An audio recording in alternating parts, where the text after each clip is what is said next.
Mama yakinze akaboko no gupfa bayarapfuye umurundi urangije uragira nabonye wohereza ifoto kuri WhatsApp umubwira ukuntu n'ubundi yakoze impanuka kandi yarasanganywe n'ubumuga ariko mbona ko nyine ikibazo kiyongeye mu kindi none se ubu ngubu bimeze gute arwariye he ubu ngubu arwariye mu bitaro byo kuri Busogo ni harwariye ni hari ku gitanda urumva no rugamba mfite rutanyoroheye no rugamba rutoroshe cyane hari inshuti zidukurikira ziri hirya no hino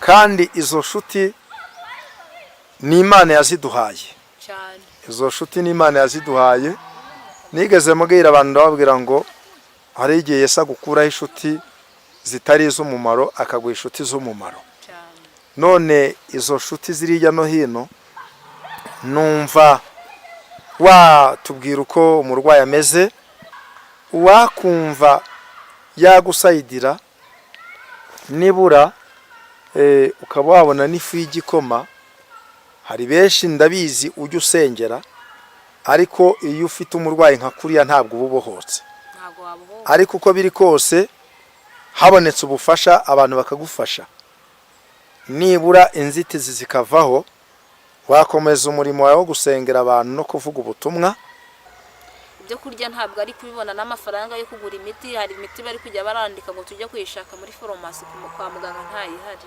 ubushobozi nakwira umufuka gasanga nta kintu mfite ngahamagara Imana yo nyine nkabwira Imana nkavata Imana ibi bintu ndabiguhariye ngewe ubwanjye sinabyishobeza umuririmbyi ni waririmbye uramuririmbyi wa magana hari igitero kirimo njye nkunda kuvuga kivuga ngo abajyana na Yesu gutabara abandi ngo niyo bazagabana umugisha w'Imana nukuri rwose mfite imbogamizi nyinshi cyane nukuri uzagira umutima wo kuba yagira icyo akora Imana izamuha umugisha pe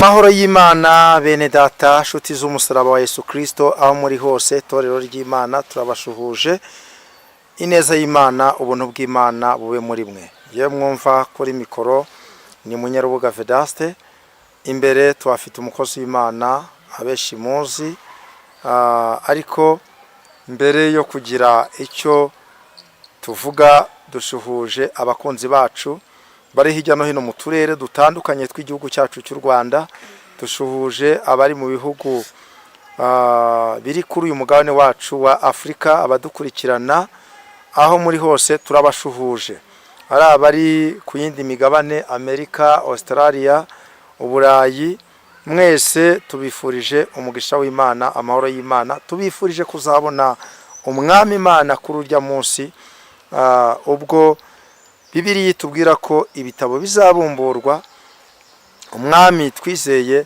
agahamagara amazina yabe bose mu gitabo cy'ubugingo umuntu wese utumvishe izina rye ngo akajugunywa mu nyanja y'akumuriro n'amazuku ariko uzagira umugisha wo kumva izina rye akazahabwa umugisha wo kubana n'Imana iteka ryose ari mu munezero mwifurije ro kuzabana n'Imana iteka ryose nshuti yanjye nico Imana yaduhamagariye turiho ku bwawe turiho ku bwanyu mukomeze mujye mudusengera mudushyigikire kugira ngo umurimo w'Imana ujye mbere kandi Imana izabaha umugisha yego murakoze nanjye ndabaramukije mu izina rya Yesu wakwibwira abatakuzi amazina yanjye nitwa Muhawe n'Imana Claudina wa mukobwa w'ishyamba ukunda kubasengera buri munsi yego Imana ishimwe cyane hari ikibazo nakubaje mu kiganiro twagize ubushije ubwo watambutsaga message ndakubaza ngo kuki abantu b'Imana bahura n'imibabaro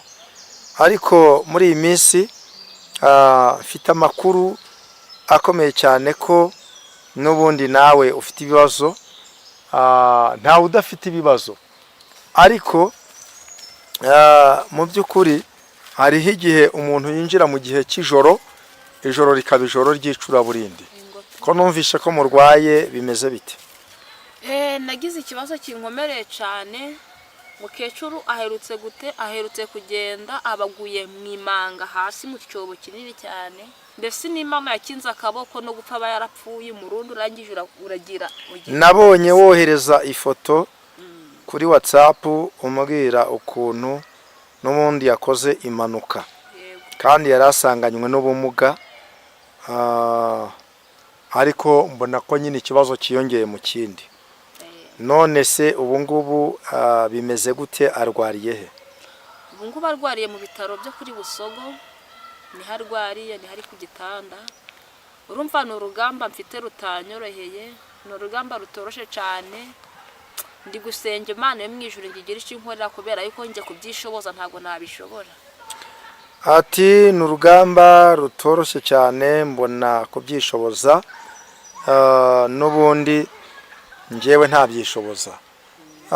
Mu by'ukuri mbere yo kugira icyo tuvuga, reka tubanze dusenga Imana. Sinzi, njya nkunda kuvuga ngo ibyo wakora byose atarimo gusenga Imana byaba ari ipfabusa, ariko ibintu byacu iyo tubiragije Imana, Imana ibigenza neza. Mwami Imana, turagushimye mu izina rya Yesu, wowe utwemereye kongera kuboneka ahangaha muri iri shyamba, tukongera guhura n'umukozi wawe arimo gusenga. Mwami Imana, waramurinze natwe uraturinda, warinze bene data badukurikira 5 kuri 5 bari hirya no hino mu isi. Mana warakoze, izina ryawe nirihabwe icubahiro. Uyu mwanya rero data ndawusengeye kugira ngo ukuboko kwa kweza kubane natwe, ineze yawe ibane natwe, urukundo rwawe rubane natwe. Umwanya turi bumare muri iki kiganiro utugirire neza, Mwuka wera tuyobore muri byose, ni mu izina rya Yesu tubisabye twizera urakoze, amen. Kozi w'Imana, hari ijambo warutubwiye ngo ntago byoroshye, ariko aho magaze ni Imana yonyine yabasha kumfasha. Ese muri iyi minsi bimeze bite, bihagaze bite? Hari buriya iyo twageze hano ku itangazamakuru tuba dufite n'amahirwe akomeye cyane. Hari inshuti zidukurikira ziri hirya no hino, kandi izo nshuti ni Imana yaziduhaye. Izo nshuti ni Imana yaziduhaye. Nigeze mubwira abantu ndababwira ngo hari igihe Yesu agukuraho inshuti zitari iz'umumaro akaguha inshuti z'umumaro. None izo nshuti ziri hirya no hino, numva watubwira uko umurwayi ameze.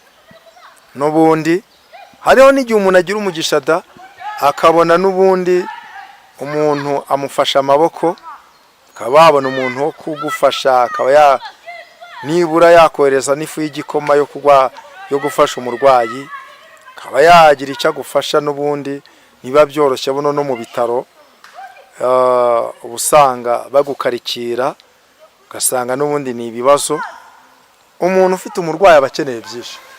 None umurwayi ahagaze ate, bimeze bite, imbogamizi ubona bimeze gute? Mbona imbogamizi nyinshi cyane, kubera yuko umurwayi nizi sari ku gitanda, keretse ko nari ndi kuvuga ati abaganga bambabariye badusezerera akajya kurwarira mu rugo, kubera yuko nta bushobozi mfite bwo kuba nahora ndagemura ndi kugira ute, nta bushobozi mfite pe. Buriya hari ukuntu mbaje ngo mu bintu by'umugamize, buriya hari n'abantu bari kunshinyagurira, bari kunyicara ubuzo mpagaze. Umuntu w'umurokora ahangara ambwira ngo nzabwira ngo mukecuru mugire inama ngafata umufuka ngajye mu soko ajerirwa ari gusabirizwa nirirwa ndi gusengera abantu b'Imana.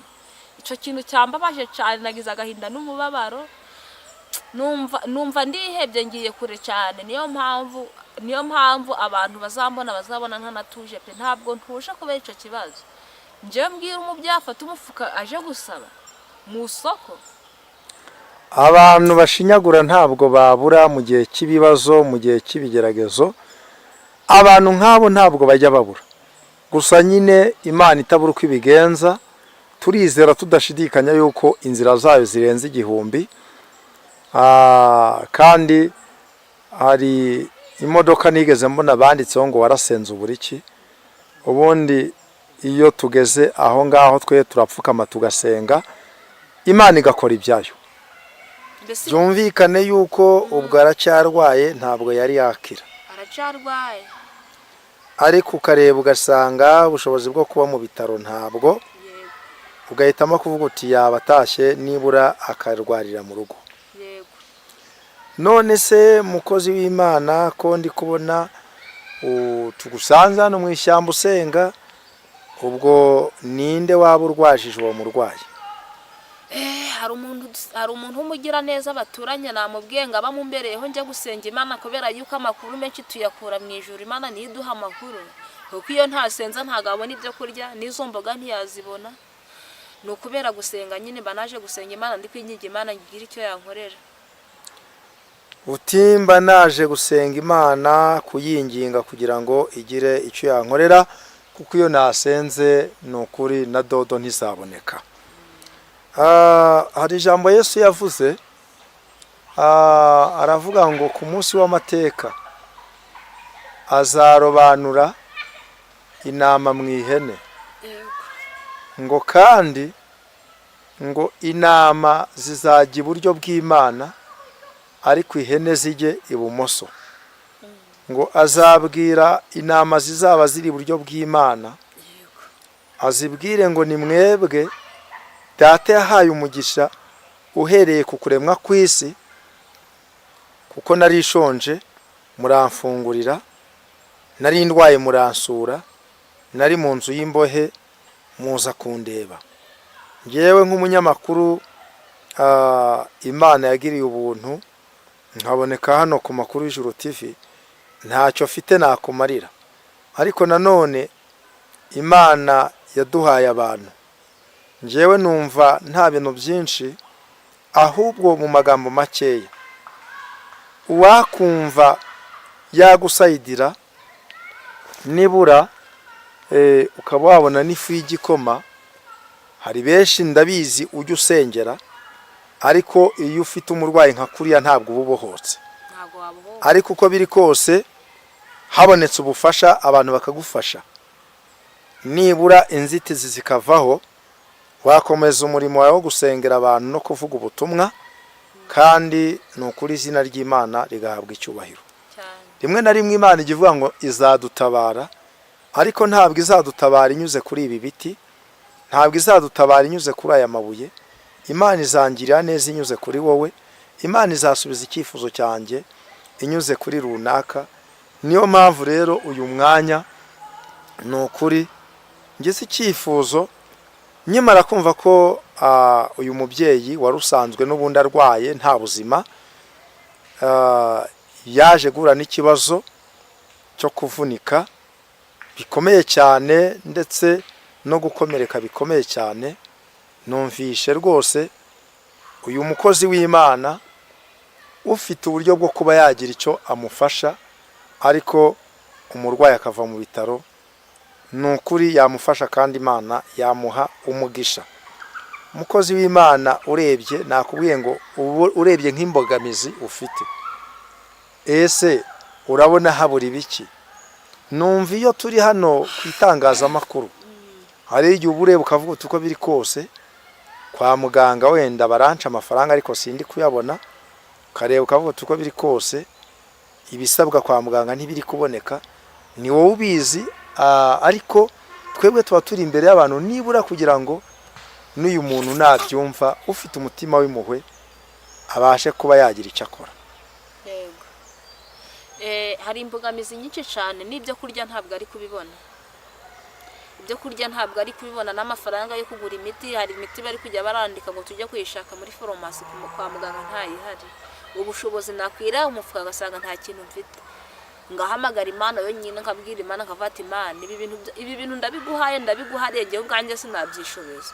Umuririmbyi niwe waririmbye, uriya muririmbyi wa Magana ane, hari igitero kirimo njya nkunda kuvuga kivuga ngo abajyana na Yesu gutabara abandi ngo niyo bazagabana umugisha w'Imana. Ni ukuri rwose mfite imbogamizi nyinshi cyane. Ni ukuri uzagira umutima wo kuba yagira icyo akora, Imana izamuha umugisha pe. Nta bundi buryo njye mfite. Urakoze cyane. Ngewe numva navuze ngo nta bintu byinshi burya, iyo umuntu avuga si ngombwa kugira ngo avuge menshi. Hariho igihe uba ugenda mu muhanda ukabona umuntu ateze ibiganza, wareba ukabona rwose ni imbabare, waba ufite umutima w'impuhwe hari icyo ufite ukavuga uti rwose uyu muntu reka ngire uko mugenza. Ariko mu yandi magambo, uyu mwanya umuja w'Imana ari kuri kamera ariko afite ikibazo gikomeye, kandi ni ukuri ufite umutima w'urukundo ukamugirira neza, Imana yagumugisha. Numva rero tutavuze ibintu byinshi, tanga nimero ya telefone. Ibintu buno byose ni ikoranabuhanga, niba hari n'uwakohereza 500 cyangwa 1000 cyangwa niyo yaba 200, njya mbona mu modoka abantu bari gusaba ubufasha bakavuga ngo guhera ku giceri c'10 nta kintu kiba gitoya. 10 ryawe iyo uritanze undi agatanga 10, undi agashyiraho 20, biba 50. 50 usa ntiwagura ikibiriti. Nuko nguko bimeze. Numva watanga nimero ya telefoni, wamara gutanga nimero ya telefoni, umuntu wese ufite uwo mutima akazabikorera kuri iyo nimero. Ubwo rero watanga nimero yawe ya telefoni. Ni 078 299 8 211. Ni 078 299 8 211. Niyo ngiye. Iyo dukoze ikiganiro nk'iki ngiki, hari igihe abantu bikanga nimero z'abandi. Muri iki gihe cy'abatekamutwe bagwiriye, iyo nimero ibaruyeho nde? Ibaruyeho muhawe n'Imana. Ni muhawe n'Imana gusa. Nibyo byasotse kuranga muntu. Yego, murakoze cyane rero. Imana yo mu ijuru ibahe umugisha mwinshi. Bene data, ni ukuri gukorera Imana nta gihombo kirimo. Numva rero twasenga Imana kugira ngo uzabikora bikunze, Imana izabimwibukireho. Tugiye no kwinjira mu mwaka mushya, Imana izamurinde ishingiye kuri ibyo byose. Sengera abantu bashobora kugira umutima w'urukundo bakaba bagufasha kugira ngo Imana izabagirire neza. Mana yacu, uri data wa twese, ururangiza rwa burundu, uri Imana yihagije, uri Imana y'amahoro, uri Imana ivuga bikaba yategeka bigakomera. Ndasenze nyagora ku ngoma Imana, nsenge abantu badukurikirana aho baherereye hose.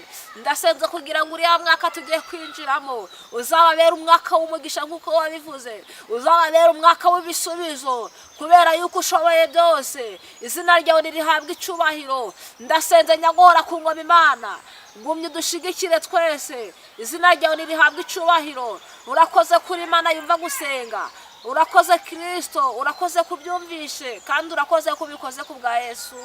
Amen.